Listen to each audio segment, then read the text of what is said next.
Advanced polls open this morning for those who want to vote ahead of next Thursday's Ontario election.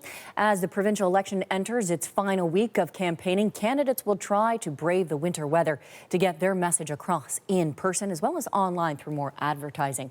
Let's bring in our Queen's Park reporter, Shawn Jeffords, to break it all down for us. 1 week to go. Shawn, nice to see you. What are the priorities for this final week of the campaign, and is there still time to sway voters? Natalie, it's a great question, and I think that all of the parties, and it depends really where you sit here in this race, have different strategies. If you are PC leader Doug Ford, you probably have a very steady as it goes approach. You know, all the polls would suggest to this point. You have to take them with a grain of salt that he is in a commanding lead. But then the opposition parties also want to try to break through, change that ballot box question, and are hoping that people are tuning into this race. So what we are about to see is kind of a twofold strategy. People trying to get their vote out, literally knocking on doors, delivering people to the polls, to advanced polls, as you mentioned, which are about to open, and advertising, a surge of advertising. And we're going to start to see it tonight in that Four Nations final, the hockey game, big hockey game between Canada and the U.S. Let's hear from Conservative strategist Dan Mader about the advertising he expects to see tonight. We got a huge hockey game on. Are we going to see at the Canada-U.S. final game, are we going to see some election ads? Wouldn't be surprising to see some. Those will be the big spots. And those will be the big, the closing messages really from the campaigns about why their leader is the right leader.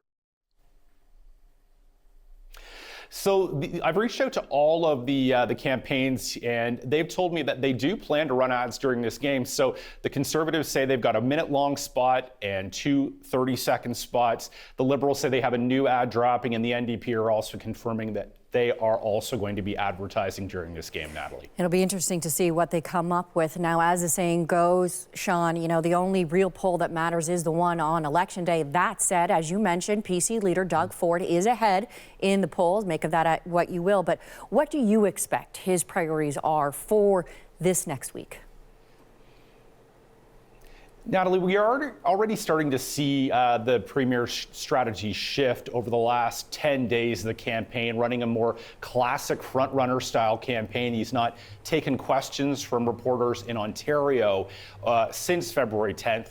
He has taken questions in Washington. He did that twice last week, as we understand it. And we hear that he is going to be hearing from or taking questions from reporters today. So that is all a strategy really to minimize any potential errors that might, take him off of his message.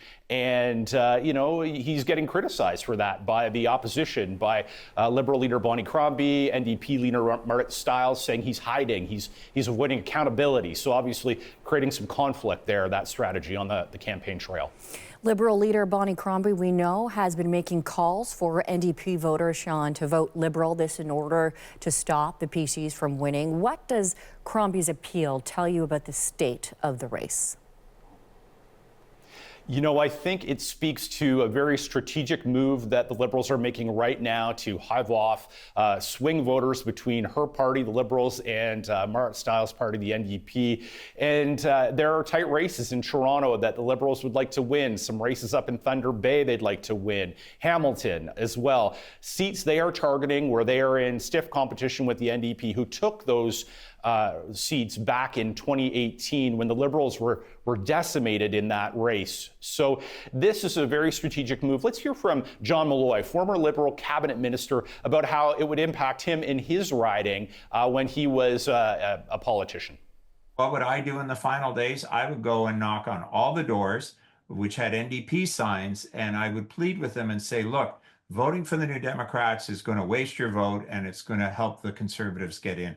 And you're going to see in ridings across the province, opposition parties knocking on the doors of those parties that don't hold a chance in that riding and saying, come vote for us. We're the progressive alternative.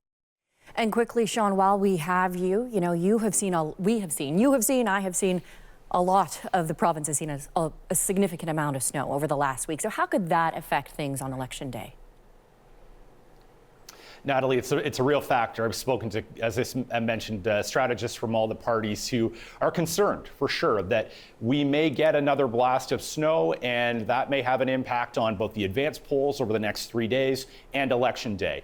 And that the strategy really is to try to get as much of your vote out in the advance polls as you can to ensure that nothing is left to chance on Election Day in case we get a big snowfall or a deep freeze, and that keeps people away from the polls. So I think clearly we're going to see the parties really put a full court press on over the next 3 days to ensure that their vote turns out and they aren't leaving anything to chance on Election Day.